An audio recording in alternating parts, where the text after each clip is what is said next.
सजदा तिलावत कैसे करना है। कुरान मजीद पढ़ते हुए आयात सजदा आती हैं, उनके ऊपर सजदा किया जाता है, तो इसका तरीका क्या है। रमज़ानुल मुबारक का महीना चल रहा है, लोग 2 ख़त्म 3 4 5 6 तक चले जाते हैं, ख़त्म कुरान करते हैं और सजदा के बारे में पूछा जा रहा है कि हम सजदा कैसे करें।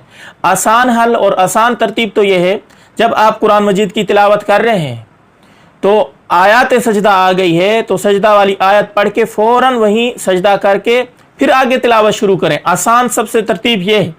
अगर ये नहीं कर सकते, कुछ लोगों की आदत होती है कुरान मजीद जब ख़त्म हो जाता है तो 14 सजदे आखिर के अंदर कर लेते हैं, तो आप ऐसा भी कर सकते हैं, कुरान मजीद ख़त्म करके आखिर के अंदर 14 सजदे कर लें इकट्ठे। या ये तरतीब नहीं कर सकते तो जितने वक़्त में पढ़ा है उस वक़्त में अगर कोई सजदे वाली आयत आ गई है, 2 आ गई हैं, 3 आ गई हैं, तो उतने सजदे उस वक़्त कर लें। फिर अगली तिलावत के लिए जब आएँ तो फिर जब सजदा वाली जगह से गुजरें तो फिर सजदा कर लें। ये तरतीब भी हो सकती है। और एक तरतीब यह है कि 4-5 ख़त्म आपने किए मिसाल के तौर पर, तो आखिर में सारे सजदे कर सकते हैं आप।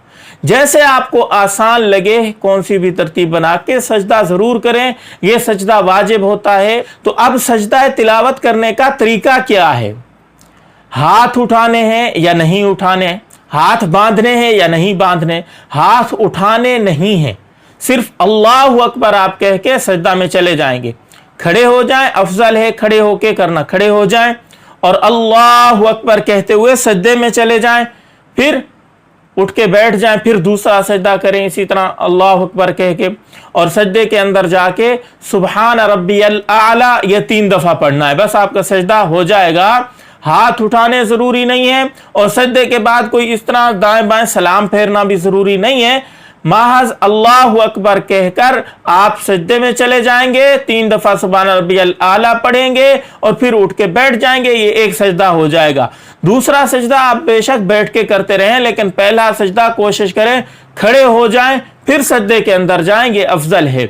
अगर ये नहीं कर सकते, बैठ के आप वहीं कुरान बंद करके वहीं बैठी जगह आप सजदा कर सकते हैं। 1 2 3 इस तरह गिनते जाएं, सजदे करते जाएं, होते जाएंगे। ये तरीका है सजदा करने का। और इसी तरह ये भी पूछा जाता है कि जब ऑडियो लगी हुई हो, रिकॉर्डिंग लगी हुई हो, उसके अंदर तिलावत की जा रही हो और सजदा वाली आयत पढ़ी जाए तो सुनने वाले के ऊपर सजदा वाजिब होता है या नहीं। भाई ऑडियो के अंदर, रिकॉर्डिंग के अंदर सजदे वाली आयत सुनने से सजदा वाजिब नहीं होता। हाँ, अलबत्ता कोई कुरान मजीद पढ़ रहा है, आप साथ बैठे हैं, आपके कानों तक सजदा वाली आयत पहुंच गई, तिलावत की आवाज पहुंच गई है, तो आपके ऊपर भी सजदा साहब वाजिब हो जाएगा, वरना रिकॉर्डिंग से सजदा साहब वाजिब नहीं होता। सजदा करते हुए नियत क्या करनी है, तो नियत दिल के इरादे का नाम है। आप दिल के अंदर यही नियत कर लें कि मैं सजदा तिलावत कर रहा हूं, बस यही नियत हो गई आपकी। इसी तरह सजदा के लिए कौन कौन सी शर्तें हैं, जो आम नमाज के लिए शराइत हैं वही सजदा तिलावत के लिए हैं।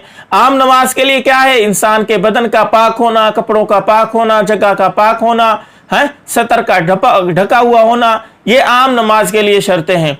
बावुजू होना, तहारत का होना, बगैर वुजू के सजदा तिलावत नहीं होगा, वुजू ज़रूरी है। जैसे नमाज के लिए हम एहतमाम के साथ इंतज़ाम करते हैं, इस्तिंजा करते हैं, वुजू करते हैं, ये सारे इंतज़ाम करके फिर आप सजदा करें। बगैर वुजू के, बगैर तहारत के आप सजदा करेंगे तो सजदा अदा नहीं होगा। और इस तरह यह भी पूछा जाता है कि एक आयत हमने कई दफ़ा पढ़ी है सजदा वाली, तो कई सजदे ज़रूरी होंगे। भाई देखें, अगर एक ही मजलिस में एक ही जगह पे बैठे हुए आपने 100 दफा भी सजदा तिलावत वाली आयत पढ़ी है तो एक ही सजदा वाजिब होगा।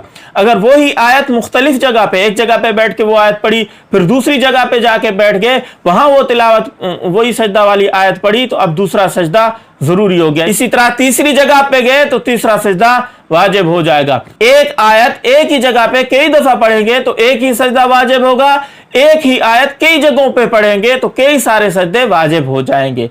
उम्मीद है जितनी बातें सजदा के मुतल्लिक थी मैंने आपको समझा दी हैं, आप इसके ऊपर अमल करें, लोगों के साथ इस क्लिप को शेयर भी जरूर करें ताकि सदका जारिया हो। अस्सलाम वालेकुम व रहमतुल्लाहि व बरकातुहू।